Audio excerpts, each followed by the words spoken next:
The recording has started.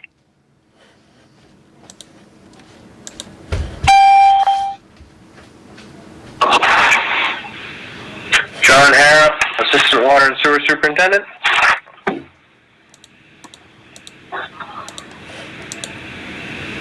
Steve Bishop,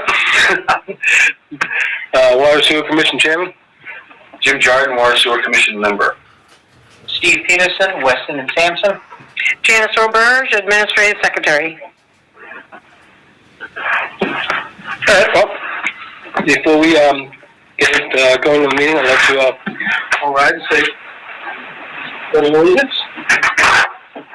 Pledge allegiance to the flag of the United States of America and to the republic for which it stands, one nation, under God, indivisible, with liberty and justice for all. Okay, thank you, guys. And let's start off with superintendent updates. Okay. Good. Thank you, John. So on my piece of paper, I put assistant in the quotation marks there. So it's been a little on the quiet side, which is good. We like that. Big news this week, we took our second round of PFAS samples for the confirmatory results. Mm-hmm. We took those on Monday. Turnaround time is 4 to 6 weeks, apparently. We were told 3 weeks originally, and it took 4 to 6 weeks, so hopefully 4 to 6 weeks is true. Yeah, they send them out of state. Not a little longer, so we got those done on Monday. We submitted our consumer confidence report to the DEP and Mass Board of Health. We got those back about a week ago in the mail, and we submitted copies to the Norton Health Department. The public can access that on the town website. I also put a copy of the URL to the Norton Media Center to run on TV, Okay. and there are hard copies available at Town Hall and the library. Okay, good. Sprinkler testing is winding down. We have a big one this week at Home Market Foods, a couple days, because they have a few trains there they're testing, but they're testing that actually off their tank, which is good for the system to not have to put up with that burden. Where's that located? That is on South Worcester Street in the old Cisco. Oh, okay. Yep. That's it. Next week, we're likely going to have one at Horizon Beverage in Norton Industrial Park, Commerce Way. Still waiting to confirm with them, but I believe that'll be Monday, and that should be our last one for the summer months. We really want to avoid having to use any extra water than we have to. I agree. That rain yesterday was a beautiful thing. Hopefully we get a little more of it. Let's see, I know Jim had mentioned when you walked in, we had last week a sewer clog on King Philip Road. Okay. That location on King Philip Road, that's the third time this year that clog has happened. Which, is that when they talked about the grease is an issue? Is that the one with the grease issue? No. So the grease issue is at Great Woods, and it doesn't cause major issues at Great Woods, but we have. Okay. Right. So we don't have any other clogging issues anywhere in the system. Just King Philip Road. It's a small main, force main, but we know where the clog is now. Initially, when we were getting these clogs, we'd start all the way down the end and run our jetter down. And now we know it's right after a certain manhole. We go right there, clean it out. The guys did a great job doing it. But is there a reason? We think before my time, I think about 10 years ago, maybe under Dwayne, 2 superintendents ago, they had replaced some pipe there. And I think the IDs of the pipe, internal diameters of the pipe, are different. So we're thinking that debris is getting caught there.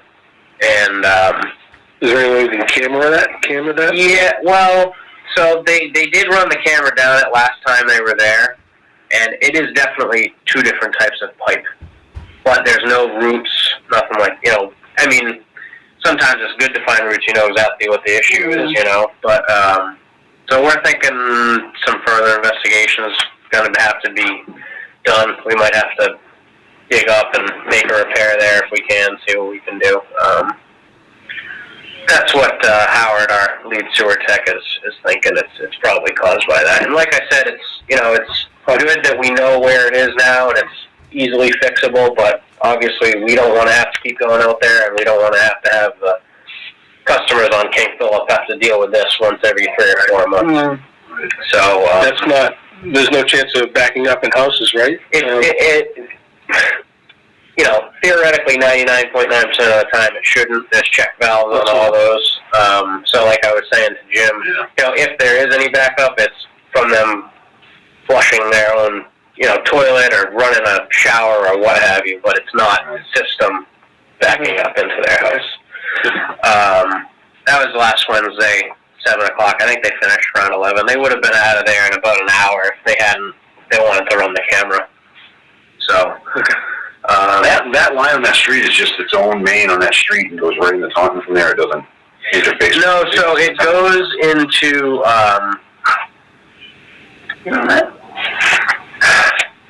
I believe it goes into the Winnicott pump station, which is right there, at the end of King Philip Road. You take a left, it's right there. Okay. So, Charlotte Ave and King Philip are both pressure mains. They pump into the gravity main on Bay Road, and that goes to King Philip, and then that gets pumped to Taunton.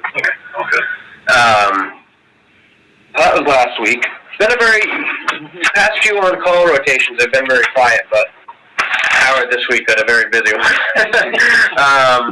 On Saturday, a crew putting in a new telephone pole hit a main on Miller Terrace, which is off Elm Street. Sewer? Water. Water. It was just, no real plans. Marks that the existing main, it's only I don't know if you're familiar with Miller Terrace, but it's a very, it's an old street, and I know where it is. Yeah, so it was only inch and a half copper pipe feeding the whole road. Yeah. But if you look, I saw the picture of The end of it's part of the town hall project. yeah, it's right up abutting the back of the highway property there. So the existing main was about 6 inches off where the old telephone pole was. So, practice is you pull the old one out and try to sink the other one as close to the same hole as possible. And so the repair was relatively simple, street shut down easy, no problem, and they were able to drop their pole into the hole we were digging farther away. So, and that actually happened down there about 6 months ago. I think they actually put the pole on top of the main and crimped the main. How many houses does that serve? I want to say 4 or 5. But of course, the person who was there to mark it out was one of the few people that didn't go down there last time. So we'll have to get up some better drawings because the main kicks over from the street into the grass, basically. So, Is there any way we could, how long of a run is that? I know this is not a couple hundred feet. It's not pressing now, but I'm thinking later on maybe we could loop that with something. Is there a main near the highway department? Or any kind of easement or anything like that? I'm just spitballing. Yeah, I don't know as far as the looping of it goes. I don't know what services feed the highway if there is a main going back there. I know that, long term it might be something worth addressing, even if it's, I don't think there's even a fire hydrant down the end of that road. So it would be nice, Quality and if we could loop something there, that'd be nice for, maybe it'd be a nice loop to go through that. Now, is that off of Cobb Street? That is off of Elm Street. Elm Street? Elm Street, yep. So, Oh, okay. I know what we're talking about. Okay. Well, when they eventually break ground on the town hall, is that going to affect the lines on that street at all? I don't think, because Face for that in any way? Or? I can't think it would, because where the town hall is going, if I'm thinking of it correctly, it's just going off of right next to where the current town hall. Yeah, it's like a back. Is it going out where that laydown yard is? I think it's I think that's exactly where it's going. Okay. I don't know what their plans are for clearing, the trees and whatnot between there and highway. I don't know if they're going to open it up a little more. As far as I knew, they were pretty much just dropping it right in next to where town hall is right now, between and next to the police station.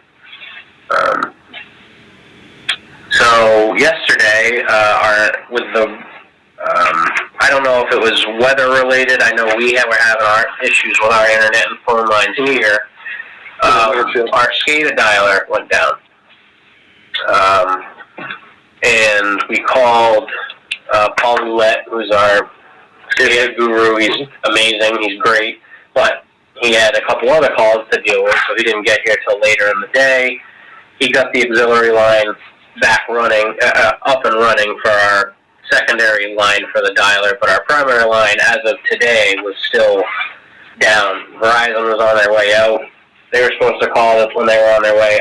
We haven't received a call yet. So our SCADA line, that dedicated line is it Verizon Fios or whatever it is? No, so fiber line. I contacted Charlene Fisk, who's the town's, and she said she contacted Verizon. So that's how I knew it was Verizon.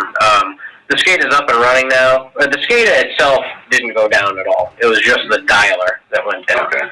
So it calls out right now, but it doesn't say SCADA on our phone because it's our backup line. It's a 2856 something number. And we can dial in and see it on Yes, the line. Okay. yes. So, We didn't skip a beat. but we were fortunate to avoid anything bad yesterday because we did have a high wet well that if our operators hadn't been monitoring the SCADA, they wouldn't have seen.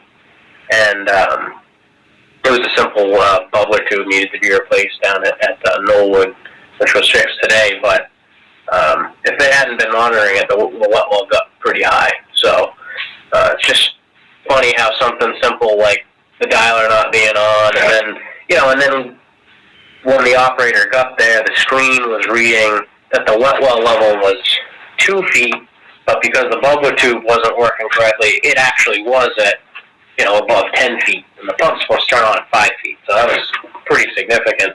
But Howard went there, and, he's in the sewer stations all the time. Right away, he's like, that air on that bubbler tube doesn't sound right, switched it over to the other pump, picked it back on, and then pumped the system down, no problem. So that was fixed today.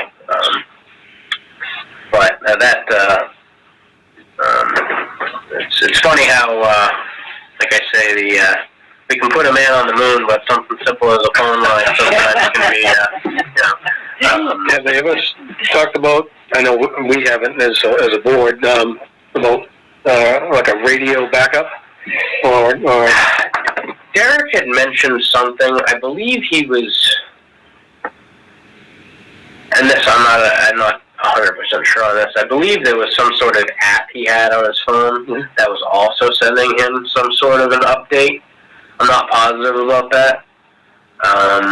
But they ever since the plant went online, the SCADA system has been glitchy, to say the least. It's getting pretty dialed in right now, but luckily we just got a new computer designated for sewer use, so 2 people can be on the SCADA at the same time and not kicking each other off of it. Oh, they couldn't do that before? No, you could be on, but if you were looking at the screen, you'd see the other person moving their mouse around, So it was, same thing this.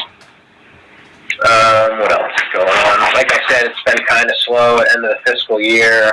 A lot of people using their vacation time. I know Janice has been closing out the fiscal year the past couple weeks. Not spending any money or anything like that till the July 1.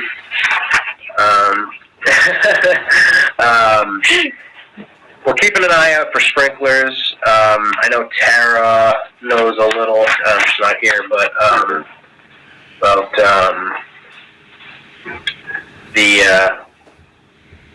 plant was only pumping about 800 gallons a minute, just because getting bogged down. A lot of demand, getting clogged up. It's going to be great when those new wells are online.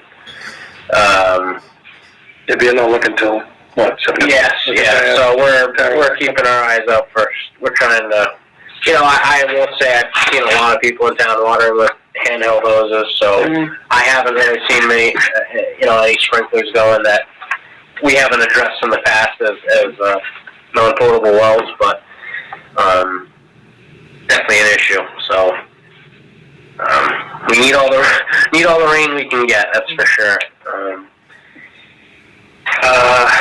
As far as lead and copper testing goes, as I had told you guys a couple of weeks ago, the lead and copper frequency and amount of samples were both reduced.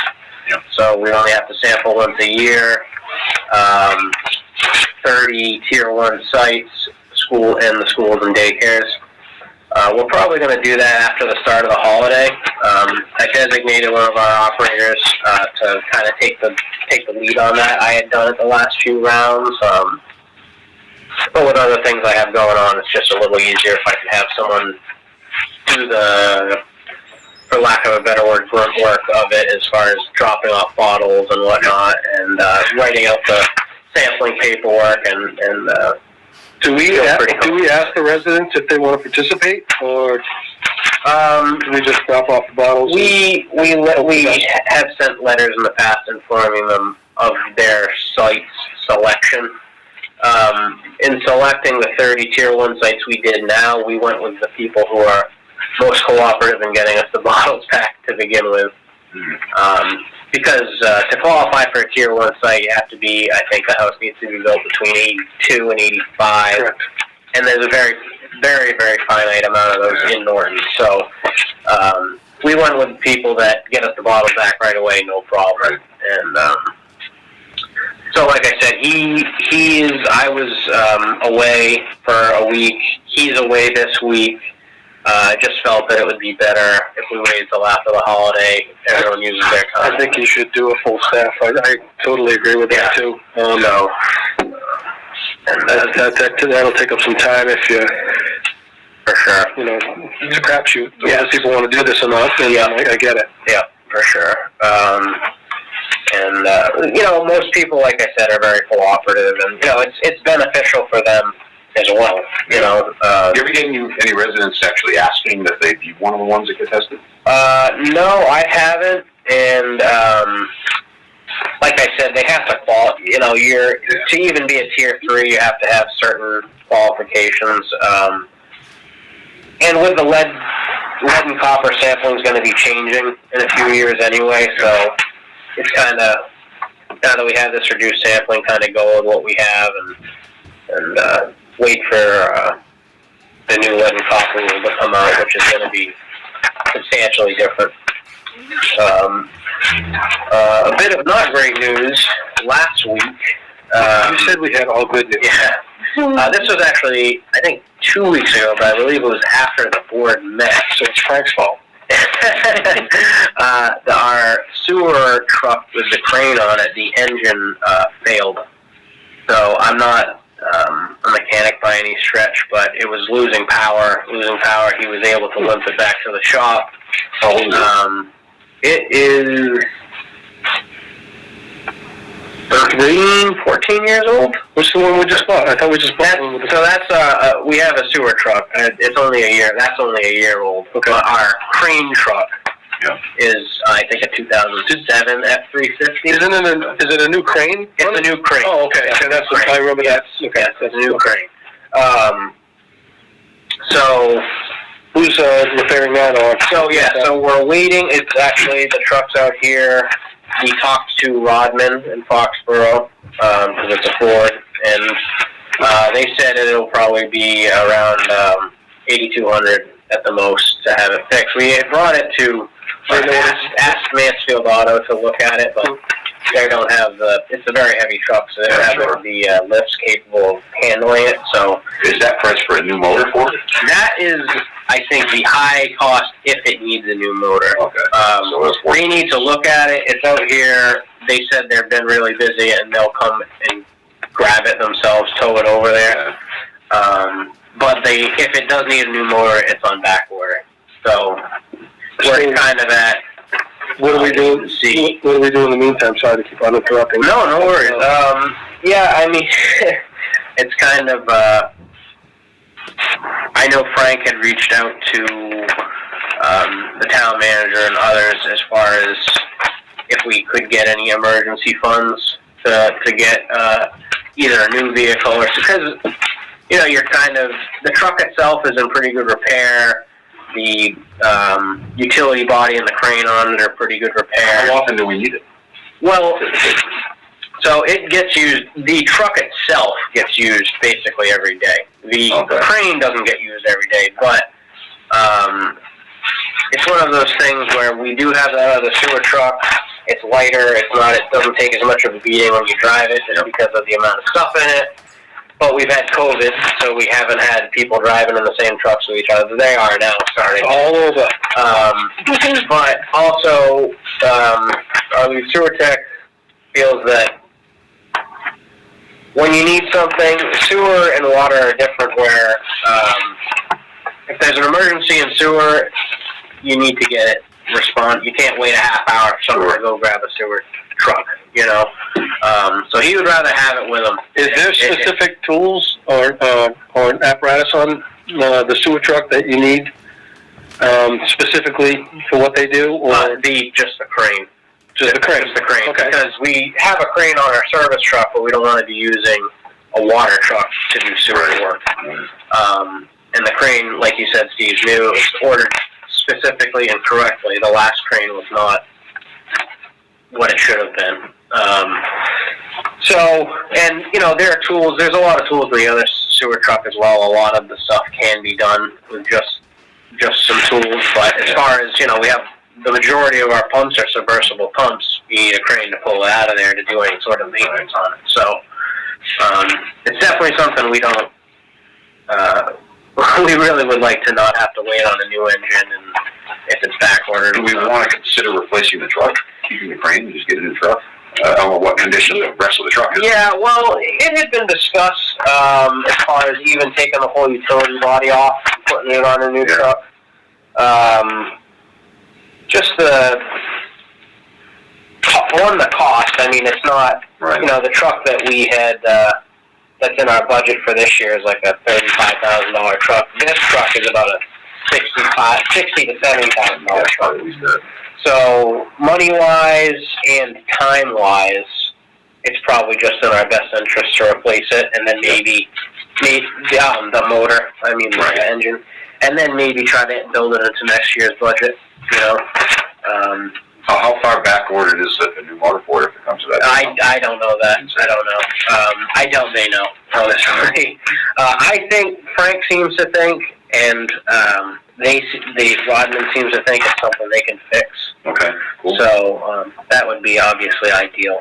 Well, it is a Ford. Yeah, well. So you got to expect that. We're not here to express our opinions, Steve. We're not here to express our opinions. Only facts. So that's where we stand, and that is the end of the assistant superintendent update. Outstanding. Congratulations. Thank you very much. Thank you very much. I heard it was a good time. It was a good time, yeah. The DJ was really good. Not enough dancing in my book. It was a Oh, wow, really fun. good. They allowed dancing? They did.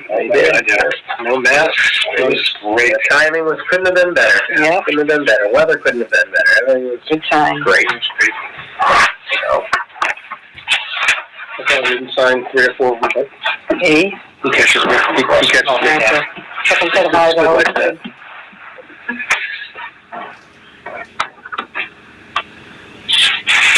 All right, Mr. Peterson, what do you think? Water and sewer updates? you still on? I'll start with water, on Tara's behalf, so she sent me some notes, and, I'm in denial that my eyes don't work completely, so I will do my best to read this. So for wells 5 and 6 replacement project, the well 6A development has started since the last meeting. They're about halfway complete, so they've done 50 of the estimated 100 hours. It's anticipated that they'll complete the development of that well by the end of next week. So, I guess the end of the month. The next steps are finalizing the well for the step rate test and then the 48-hour pumping test. Water quality samples will be taken. Which usually take about 3 weeks for the results, mostly due to the PFAS testing. And then we'll finalize our application to Mass DEP for approval. What does PFAS stand for, Steve? A well source. I'll get back to you on that. Yeah, polyhistorical, or whatever. Did you get presents? I did. Yeah, She has what I have now. Okay. She'll get a Which I'm copy very of the teacher's- happy. A copy of the teacher's notes. that's right. Thank you. So there was an email yesterday, Frank emailed that they are pumping about 800 gallons per minute out at the water treatment plant. So I guess there's just a little bit of concern about the ability to keep up with demand. So Tara's going to be contacting Mass DEP to formally discuss installing a temporary pump to connect the replacement well 5A, which hasn't been fully approved yet, right? So temporarily connected to the raw water system to pump to the water treatment plant instead of the existing well 5, because you'll get more out of the replacement well, obviously. And this would be, you want to get DEP's approval to do that so that it's something you can do if things get worse. You would then have the approval to do that. If you need to meet some advance, if you need it before you get these other wells up and running, because as Tara has explained, it's not going to happen overnight that these other wells are going to be up and 100% running. So she's looking into that, based on the email or something. So the American Water Infrastructure Act project, update on that. The draft risk and resilience assessment report was sent to Frank and John on the 18th. Tara says that she's gotten some comments back from you, John, some feedback on that, which was helpful, and they're in good shape to certify completion of the report by the June 30th EPA deadline. Federal funding update, still no word. Okay. Here's your update. Still no word on the funding award. And then a long one on the water treatment plant. Project is closed, no update. Nice. We love that. I think that's the first time we've said that one. Yep. And Tara is always available if you have. So for sewer, West Main Street, they just yesterday completed the infrared on 5 of the manholes. We talked last time, the paving's done, looks great, the striping's done. There were a couple manholes. The Mass DOT identified one manhole that needed some attention because they were concerned about the plow hitting it. Yep. Frank and Keith Silva identified a couple others that they thought we should look at. So we just told, when aggregate came out, they actually found 5. Like, we're bringing the infrared machine out here. So they did 5 of the manholes that some of them had the tiniest lip, but so we should be all set. Good, looks good. Good. They did that work yesterday. There's still, so in doing that work, they lost some of the fog line striping, some of the manholes that they infrareded were right in the white line. And they also were already told by the Mass DEP inspection, in addition to fixing the manholes, there was one, the left-hand turn lane as you're coming away from the high school into the intersection on 123 into the intersection with 140. Okay. That white line that identifies the left-hand turn line was a lot longer before, so they need to extend that. That could be hazardous. And Rocky was pushing back on that a little bit. They said, so we can't close, they're not going to sign off on it. And now that they have to send the striper out to fix The state? the white lines anyway. The state? Yep. Spelton? You got no choice. What do you got to do? Steve, I'm sure you admit I had just stepped out. How many manholes did they get to? They did 5. They did, okay. right? So there was one that Mass DOT had identified and required.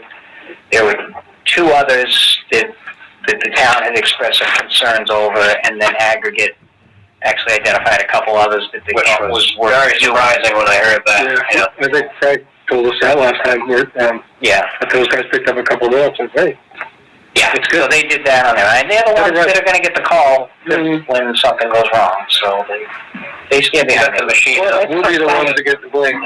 They'll get the call. Yeah, it's not good for anybody. No, Not I good for anybody. think townspeople will be happy. So once the line striping is done, and I'm just waiting to hear on a schedule, so there's no immediate rush for it, other than we all just want to be done. I just want to be done with the project.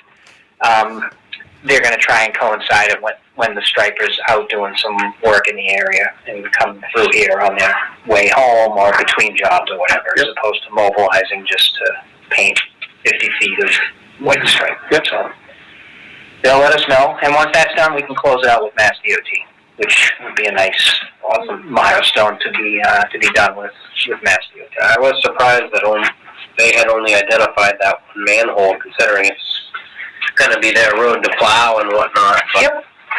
Yeah, and I mean, you drive around, you don't expect a new road to have any issues. Mhm. But if you go beyond the area that was just done and look at some of the structures in there, they're hitting those. They're hitting those structures with the plow. Mhm. And it won't be long, several years before, some of these are going to be an issue. That's just the nature of Settle these. and whatnot. So in terms of, trying to, wrap this project up, I was hoping to have the contractors put together payment application number, their next pay application, which includes the final paving that they did, and we've got some back and forth with them on that, so it should be good to go, but we want to include change order number 6, which we talked with you guys back in April about, just kind of the catch-all of all these remaining change order requests that are out there. So there's still a little back and forth going on. Okay. And I actually talked to the client, I said I really want to get it done before tonight, but we didn't. But I think we should get that resolved before we entertain their next application. Okay. And we will. So we're close. And now it's just a game of chicken. Over the last dollars. And once we get that done, so we'll get that change order signed, negotiated, put it on the pay rec, execute the pay rec.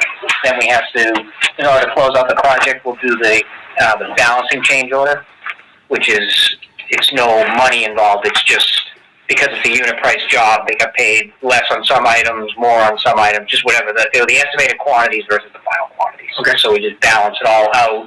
Because right now, when you pay this other pay rec, the amount paid is not going to match the contract amount. We got to clean it up at the end. So Will it be under? So it's over, but they've already been paid. Okay. So it's not. So when we do the balancing change order, we're not paying them any money. Okay. We're just going to say the contract price needs to be adjusted by $30,000 or whatever it ends up being, and they've already been paid that. Because then the balance due will come out to zero. If we leave it the way it is, it shows that they're owed negative money. If that makes any sense. Yeah. Because and that's how these contracts work. Unit price jobs. It's all just based on the. Well, the rock killed us. Yep. I mean, it killed us. Yeah. So we were on the budget on that job? So some of the quantities came in over. Yep. I mean, like, totally. No, we're under budget totally. Under budget. So under the final appropriation. Okay. Yes. Yeah, we're fine with. Just looking at the big picture kind of thing. Yeah. Anything included, okay. Yeah. And as part of the balancing change order, we'll release the 1% retainage, because at that point, all the striping will be done. Yep. And we won't have any punch list items, so And you can say, we've got those out. And then we have to deal with the SRF and get the final money from the SRF, because the town won't pay the bills until they get the money from SRF. gotcha. So it's there's a light at the end of the tunnel, and I didn't. It's a long ride. It's a long ride, but it looks great. It looks great. Yeah, it does. And then the betterments were recorded after the last meeting. Yeah. Rose got those recorded. and the letters, she's working with the treasurer and the assessors, and the letters should be going out. They have a whole timeline that they want to get them out. So basically, the actual bills will go out. So the properties have been liened now. So if there's any transfer of property, it's going to show up that they owe betterment. The bills will go out. People have the option to pay it in full within 30 days, the $16,000, or if you have 2 units, 32. Or if you do nothing, it automatically just goes on your taxes, and then it's always the 3rd and 4th quarter tax bills. So come January, when they're issuing the 3rd quarter tax bills, they'll start going. So those that just choose to apportion it over time, which is automatically 20 years, if they don't pay it in full up front, it just gets apportioned over time. So that process is in the works. Fantastic. Cobb Street, no update on that. We reported last time the schedule, so we pushed it. We were going to start doing stuff here around the 4th, and then after talking with Frank, he's like, with all the vacation times and stuff, trying to set up pre-bid meetings and the bid opening, we're going to advertise July 8th and then start that process. So the bid opening for the work at Cobb Street will be August 12th. And there'll be a pre-bid conference before that on July 29th, out at the pump station site for contractors to get a chance to look at the site. This is really the generator replacement and some electrical upgrades at the station. It's predominantly an electrical project. And we are looking at doing more next year. There's money in the budget this year that will be available July 1 to do some more work at that station. The whole capital improvement plan was over $1 million to really get it up to some of the older stations. And it's by far the most important station. Yeah. Yes. That's what I gather. Yep. Yeah. I'm hearing. And the only thing I would ask, I know Tara presented our annual agreements for water and sewer. I think you guys voted on it. Yep. And I don't know if that was in your packet of I signs. think we signed them. Yeah, we signed them. We approved them. You signed them, okay, so I think And that extra, you had to send that them. extra 15,000 in your pocket was also signed? Yeah. Perfect. That's good, say that on there, yeah, huh? He's kidding. I'm kidding. Yeah, no, we signed all those, So we just haven't seen the copies yet. So I think Frank probably sent them up to the town hall to get the accountant's signature on them. Okay. So I don't know if those will come back. That's fine. Yeah. So that's everything I have in water and sewer. all right. What else we got? In new business? One last, William Watson, I had submitted my letter of recommendation to Mike Units for his appointment as a water sewer technician, and I got his letter of appointment, and I believe he's on the agenda for tomorrow night's select board meeting to be appointed. Excellent. So he will be starting July 6th here, so. Was he working in the cemetery department? Is that where he's? Oh, okay. Yep. So. Has he, gotten any licenses? He hasn't got any water related. No, it's just, I'm not expecting him to come in with him. I'm just curious. Yeah, he has, He's got 6 his months or a year or whatever it is. Oh, yeah, he's got, his CDL, excavator license, he's got a lot of stuff that'll help us. Good. It was surprising, for him, to see his application, but it was a pretty easy decision for us, so, we still, I think, eventually would like to get a, sewer person in, to kind of, long-term be, a replacement in there, but, I think, He'll be working. he'll be valuable, doing both water and sewer, mostly sewer, but, his ability as an operator, machine operator, will definitely come in handy on the water side, so. Good. Yeah. Great. Love to hear that. We heard anything from the 253 Mansfield Road guys at all about their flow tests? No, Still So nothing? we're at the point now where they pretty much, yeah, they're not gonna get one done, yeah, definitely not. we never heard from them. What about, was it 195? We sent the letter, the conflicting letter back to So I have council? Anything about that? an updated version of that here. It's really not that different from the original. I know that the letter and it was a letter and the MOA were sent to legal review. I don't know where they have gone from there. Okay, I didn't know if we Yeah. My timeline's getting kind of messed up because I took that week off, but It was in legal last time we Yeah. were, right? Yeah. so and Is that something Legal- that takes like a while for them to look at something Yeah. over? every Yeah. it involves lawyers. It Okay. takes so. Understood. Yeah. I wouldn't want that job. Next meeting, I think I've got, July 7th and the 21st? 6th, I believe is Oh, I'm sorry, no, 6th, I'm sorry, 6th, that's what I'm looking at. That's the first Tuesday Yeah, of the you month. do the It's second and 13th. No, so you want to go 13, 27? and 27. Great. So I'm gonna reach out to, Mike, the selectman there, and, we've got him on the agenda. On the 13th, I'm not quite sure whichever one he fits the schedule, and that's up to him. the option. Whatever he wants to do. All right, anything else? Yeah, that was quickie. Yeah. Like me. You could be happy. All All right then. Yeah. I'd like to make a motion to adjourn the meeting. Yeah, I second that. All in favor? Aye. Have a good night, everybody. Thank you very much.